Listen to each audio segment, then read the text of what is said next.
नमस्कार, आपके साथ हूं मैं खुशबू मनोरमा मिश्रा और आप देख रहे हैं इंडिया न्यूज। भारत ने एक और कमाल कर दिया है। भारत अब दुश्मनों पर ट्रेन से मिसाइल दाग सकेगा। इसके लिए भारत ने रेल बेस्ड मोबाइल लॉन्चर से अग्नि प्राइम मिसाइल का सफल परीक्षण किया। यह अगली पीढ़ी की मिसाइल है। अगली पीढ़ी की यह मिसाइल 2000 किलोमीटर तक की दूरी तक मार करने के लिए तैयार की गई है। ये कई हाईटेक सुविधाओं से युक्त है। इस मिसाइल का टेस्ट कर भारत ने अपनी रक्षा क्षमताओं में एक नया अध्याय जोड़ा है। ये पहली बार है जब इस मिसाइल को रेल आधारित मोबाइल लॉन्चर से दागा गया, जो देश की रेल नेटवर्क पर स्वतंत्र रूप से घूम सकता है। यह परीक्षण भारत को उन चुनिंदा देशों की कैटेगरी में शामिल करता है जो रेल से कैनिराइज्ड मिसाइल लॉन्च करने की क्षमता रखते हैं। इससे राष्ट्रीय सुरक्षा में क्रांतिकारी बदलाव आएगा। वहीं भारत के दुश्मन देशों के लिए खतरे की घंटी है। एक रिपोर्ट। दुश्मन को मिनटों में करेगा परास्त, हिंदुस्तान का दिव्यास्त्र। हिंदुस्तान की अग्नि पाकिस्तान चीन तक खलबली।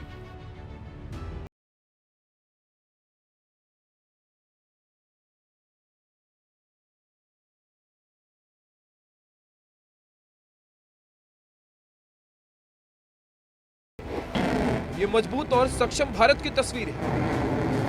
भारत ने एक बार फिर दुनिया को अपनी ताकत से रूबरू कराया। भारत ने रेल पर बने मोबाइल लॉन्चर सिस्टम के जरिए अग्नि प्राइम मिसाइल की टेस्टिंग की है। ये कैनिस्ट्राइड लॉन्चिंग सिस्टम से लॉन्च की गई। इसके लिए ट्रेन को स्पेशली डिजाइन किया गया है। ये ट्रेन देश की हर उस कोने तक जा सकती है जहां रेल लाइन मौजूद है। इसके साथ ही भारत दुनिया के उन चुनिंदा देशों में शामिल हो गया जो रेलवे सिस्टम से मिसाइलें दागने में सक्षम है। इस टेस्ट ने भारत को उन चुनिंदा देशों की कैटेगरी में लाकर खड़ा कर दिया है जो ट्रेनों से इस तरह की घातक मिसाइल दागने में सक्षम है। अभी तक सिर्फ रूस, चीन और उत्तर कोरिया ने यह कामयाबी हासिल की है।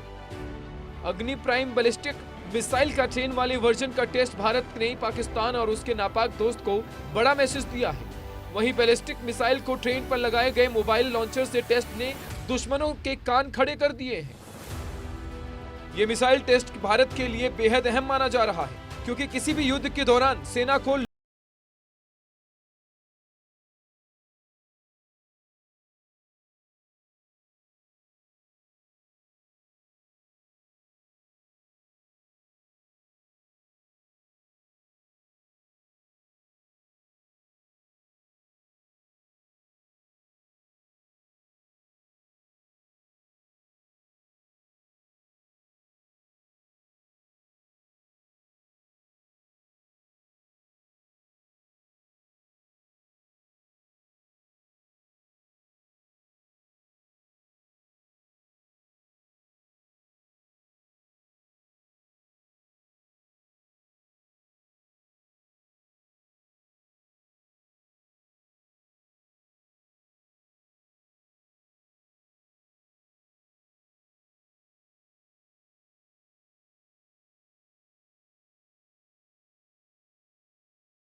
मिसाइल है। यह मिसाइल भारत के प्रधानमंत्री मोदी के उन कोशिशों का नतीजा है जिसके तहत देश को सामरिक तौर पर पूरी तरह से शक्तिशाली, सक्षम और आत्मनिर्भर बनाना है। यह परीक्षण उस वक्त हुआ जब भारत अपनी रक्षा क्षमताओं को मजबूत करने के लिए आत्मनिर्भर भारत अभियान पर जोर दे रहा था। भारत के प्रधानमंत्री नरेंद्र मोदी हर क्षेत्र में भारत को आत्मनिर्भर बनाना चाहते हैं। पीएम मोदी कई बार कह चुके हैं कि हम शिप से चिप तक भारत में बनाने चाहते हैं। भारत जैसे देश को किसी पर निर्भर रहना अब मंजूर नहीं है, इसलिए भारत को अब आत्मनिर्भर बनना ही होगा। भारत जैसे देश को किसी पर निर्भर रहना अब मंजूर नहीं है। इसलिए भारत को आत्मनिर्भर बनाना ही होगा।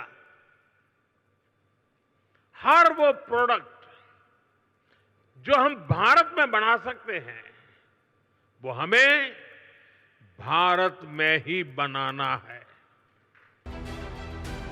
पिछले साल अग्नि 5 के सफल परीक्षण के बाद भारत की दूसरी बड़ी उपलब्धि है, यानी भारत लगातार अपनी सिक्योरिटी को मजबूत कर रहा है। भारत को रक्षा के क्षेत्र में आत्मनिर्भर बनाने के लिए पीएम मोदी की कोशिश रंग ला रही है। पीएम मोदी के देश की सत्ता में आने के बाद आत्मनिर्भरता का पहिया तेज रफ्तार से चल रहा है। Bureau report, India news. और देखिए, इसी मुद्दे पर बातचीत करने के लिए हमारे साथ group captain retired doctor D K Pandey जुड़ गए हैं, पूर्व अधिकारी आईएएफ। इसके अलावा रवि कुमार गुप्ता जी भी हमारे साथ जुड़ गए, पूर्व वैज्ञानिक हैं डीआरडीओ के। पांडे सर, पहला सवाल मेरा आप ही से है, क्योंकि ये जो कुछ भी हुआ है, ये माना जाए कि ये एक बहुत बड़ा बदलाव है, क्रांतिकारी कदम है और ये एक बहुत बड़ी सफलता है, क्योंकि ये रेल नेटवर्क की मोबिलिटी पर तो फोकस करता ही है, कहीं ना कहीं युद्ध काल में मिसाइल की जो सर्वाइवल है उसको बढ़ाने का भी काम ये करेगा, जो ये पूरा परीक्षण हुआ है। जय हिंद और बहुत बहुत धन्यवाद मुझे इस परिचर्चा में शामिल करने के लिए।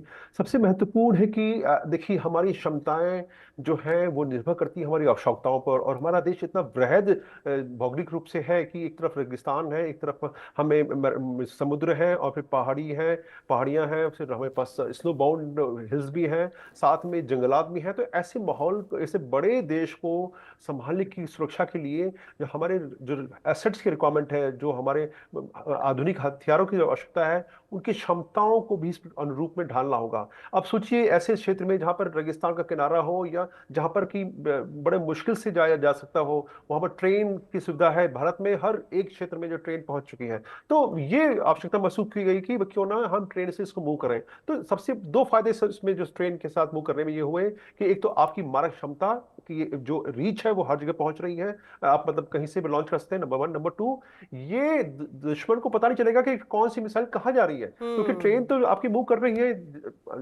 विभिन्न दिशाओं में, ट्रेन हर दिशा में जा रही है, किस में ट्रेन में आपका मिसाइल है, ये एक गुप्त रहेगा। तो ये अपने आप में बहुत ही महत्वपूर्ण है उस समय जबकि पूरा देश युद्ध के लिए जो है वो बिल्कुल उसमें लगा हुआ हो। अब हम बात करते हैं क्षमताओं की। जो रेल के लिए इसको डिजाइन किया गया तो बहुत महत्वपूर्ण है वो ये कि इसकी डिजाइन में फर्क किया गया। ये ट्रायल जो है पहला ट्रायल नहीं था, ये इसके पहले जो है हमने विभिन्न काल खंड में इसको किया, यानी कि सवेरे जो है एनवायरमेंटल चेंजेस को देखते हुए उसको अनुरूप उसका ट्रायल किए गए, बाद में शाम को किया गया और रात को भी किया, क्योंकि जो कई सारे जो मेट्रोलॉजिकल फैक्टर्स होते हैं, पैरामीटर्स होते हैं, वो भिन्न भिन्न होते हैं। तो उनको सभी समय में ये मिसाइल स्वरूप सही तरीके से काम सके, उसके लिए इसको डिजाइन किया गया। और रेल का भी जो डिब्बे थे, कंटेनर होते हैं जो ओपन, उनको भी थोड़ा सा डिजाइन में चेंज किया गया। बहुत ज्यादा फर्क नहीं आया, लेकिन उसमें थोड़ा छोटा मोटा चेंज किया। साथ में मिसाइल को थोड़ा हल्का किया गया। आती हूं सर आपके पास, और सर यहीं से ही आगे हम आपसे और भी बात करेंगे। एक रिएक्शन रवि कुमार गुप्ता जी का भी ले लेते हैं, पूर्व वैज्ञानिक है।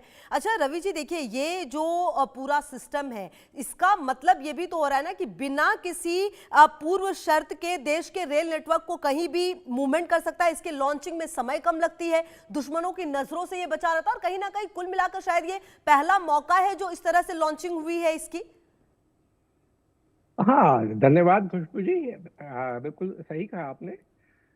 अग्नि प्राइम मिसाइल की जो लॉन्चिंग रेल नेटवर्क से पहली बार की गई है। मैं बताना चाहूंगा कि हमारे पास, भारत के पास रेलवे नेटवर्क से लॉन्च करने की कैपेबिलिटी तो पहले भी रही है। हम अग्नि 3 को भी, अग्नि 3 केवल रेल नेटवर्क से ही लॉन्च करने की क्षमता रखता आया है। उसके बाद जो अग्नि 4 बनाया गया वो रेल रोड दोनों के लिए सक्षम था। अग्नि 5 भी रेल रोड दोनों के लिए सक्षम है। अग्नि प्राइम जो है, इसको शुरुआत में हमने खाली रोड के लिए रखा गया था। दोनों केसेस में रेल नेटवर्क और रोड से छोड़ने में अपने अपने चैलेंजेस होते हैं, अपने अपने फायदे होते हैं। तो इसलिए इस तरह से जब ये दोनों तरह से हम इसको छोड़ सकते हैं तो ये एक हमारी क्षमताओं में और अधिक वृद्धि करता है। जैसा कि अभी डॉक्टर पांडे साहब ने बहुत अच्छे से समझाया कि इसका एक तो कैमोफ्लेज हो जाती है। रेल के कंटेनर में हजारों लाखों कंटेनर पूरे देश में हमारे घूम जगह जगह से, एक जगह से दूसरी जगह ट्रेवल कर रहे होते हैं। उनमें से किसमें मिसाइल है, किसमें नहीं है, दुश्मन के लिए पता लगाना लगभग नामुमकिन है। दूसरे, हम कहेंगे भी हमारा नेटवर्क कितना बड़ा है, देश के कोने कोने तक रेल फैली हुई है, वहां से हम इसको छोड़ सकते हैं। बाकी मैं कहूंगा कि इसमें जितनी जो क्षमताएं अग्नि प्राइम में रोड मोबाइल लॉन्च जो इससे पहले का वर्जन था, जो क्षमताएं उसमें थी, वो सभी क्षमताएं इसके अंदर है। आपको याद होगा कि अग्नि 1 पहले बनाया गया था हमने, आज से लगभग 2 दशक पहले। तो ये अग्नि 1 से बहुत अधिक उन्नत किस्म का है। जैसे कंपोजिट इस्तेमाल किए गए हैं, कंपोजिट पूरे का पूरा रॉकेट जो मोटर्स हैं इसके कंपोजिट से बने हुए हैं। उसके कारण इसका वजन बहुत कम हो जाता है, इसको बनाने में समय कम लगता है, और हम अधिक मात्रा में बना भी सकते हैं। और उसके साथ साथ इसके जो एक बहुत खास बात इसके अंदर है जिसे कहा जाता है manoeuvrable re entry vehicle technology. ये क्या है कि आमतौर पर बैलिस्टिक मिसाइल जब स्पेस में जाता है, पहले अंतरिक्ष में दाखिल होने के बाद फिर पृथ्वी की तरफ आता है, तो उस समय वो एक फ्री फॉल कर रहा होता है। अधिकांश देशों के पास जो टेक्नोलॉजी है वो फ्री फॉल होता है, यानी कि उसकी दिशा को नहीं बदल सकते। जो कुछ करना था हम पहले कर चुके, टारगेट फिक्स कर चुके, अब जहां जाना है वहां जाएगा। और इसका अर्थ ये भी है कि उसकी ट्रेजेक्टरी को रडार से देखने के बाद दुश्मन अनुमान लगा सकता है कि ये कितने समय के बाद कहां जाके ये अटैक करेगा।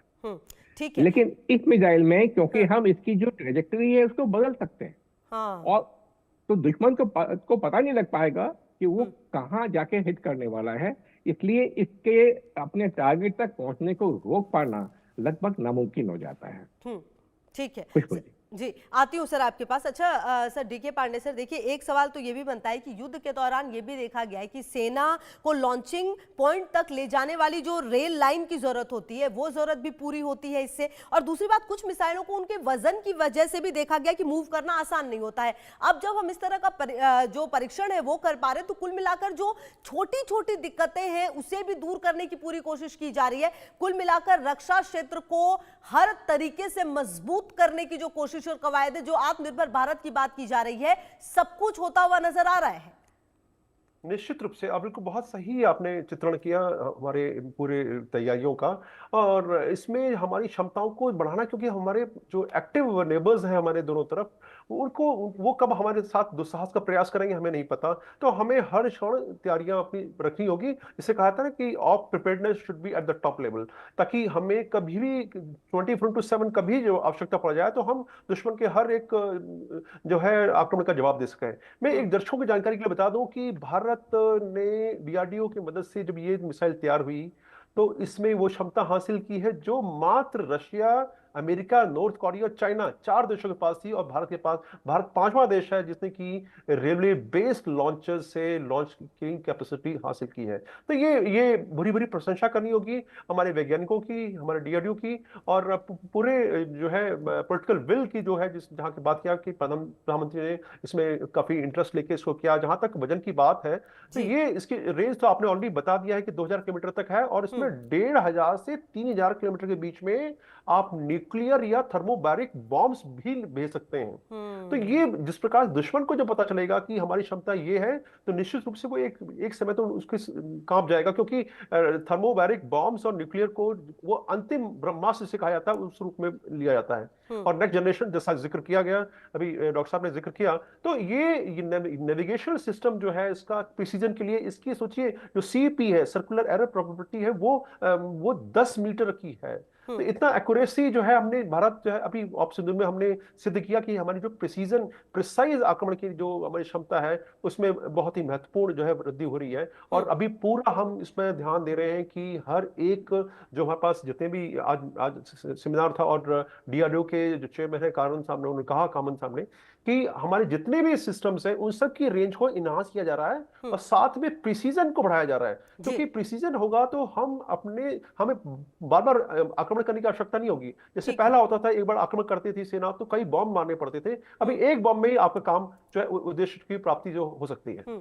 ठीक है सर, आती हूँ मैं। अच्छा सर, क्योंकि आप रवि जी आप डीआरडीओ में रहे सर, मेरा एक सवाल ये है, जैसे ये कैनिस्टराइज्ड लॉन्च सिस्टम है, इसके बारे में ये कहा जाता है कि मतलब कि कुल मिलाकर जो ये कैनिस्टर है वो हमारे मिसाइल को सुरक्षित रखेगा, किसी भी मौसम का इस पर असर नहीं पड़ता, और दूसरी सबसे बड़ी बात ये अत्याधुनिक तरीके से जो है वो बनाया गया है, और दुश्मनों को ये भी पता नहीं चलेगा कि कौन से कैनिस्टर में मिसाइल है किस में नहीं है। मतलब कुल मिलाकर दुश्मनों को तो कंफ्यूज करना ही करना है, साथ ही अपनी मिसाइल जो वो लंबे समय तक लॉन्ग रन में चल सके उसकी भी पूरी तैयारी है सर। जी हाँ खुशबू जी, बहुत बहुत अच्छी बात आपने बताई है। देखिए कैनिस्टराइज होने के बहुत सारे फायदे हो जाते हैं, चाहे स्टोरेज में माने तो जब एक मिसाइल खुला होता है तो हमें उसको छोड़ने से पहले कई उसमें बहुत अधिक चेक करने पड़ते हैं कि क्या ये सब चीजें प्रॉपर फंक्शनिंग है कि नहीं है, उसमें समय लगता है। जो मिसाइल कैनिस्टराइज है एक सील्ड कंटेनर है, तो जैसा इसको मैन्युफैक्चरिंग के टाइम पैक किया गया था बिल्कुल उसी कंडीशन में ये सेफ रखा हुआ है, और एक लंबे समय तक इसको चेक करने की आवश्यकता नहीं है, रेडी टू फायर कंडीशन में ये रहता है। तो एक ये एडवांटेज हो गया। दूसरा, जैसे आपने अभी बताया कि कितने लॉन्चर्स ऐसे हैं जिसमें वास्तविक मिसाइल है या जो वो खाली हैं, ये दुश्मन को नहीं पता।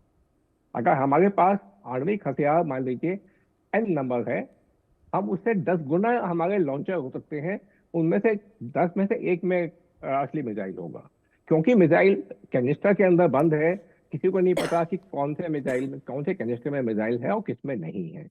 तीसरी बात यह है कि लॉन्च टाइम बहुत कम हो गया। अब ये जैसे आप बात करें कि हमारे पास वो टेक्नोलॉजी है, वो क्षमताएं हासिल हैं जो इसमें भी इस्तेमाल की गई हैं कि सारा का सारा जो लॉन्च प्रोसीजर है वो कंप्लीटली ऑटोमेटेड है। इसको मानव रूप में किसी को जाकर के मिसाइल को कुछ करने की या इग्नाइट करने की जरूरत नहीं है, उसके नजदीक खड़े होकर के कंट्रोल रूम में जाके करने की आवश्यकता नहीं है। ये पूरी तरह से स्वचालित, यानी कि इसको रेंज करना, इसकी टारगेट फिक्स करना है, सबका सब रिमोट कंट्रोल से ऑटोनोमस तरीके से किया जा सकता है। ठीक है, ये एक बहुत बड़ी क्षमता हो जाती है इस तरह से। ये बात है जी। ठीक है सर।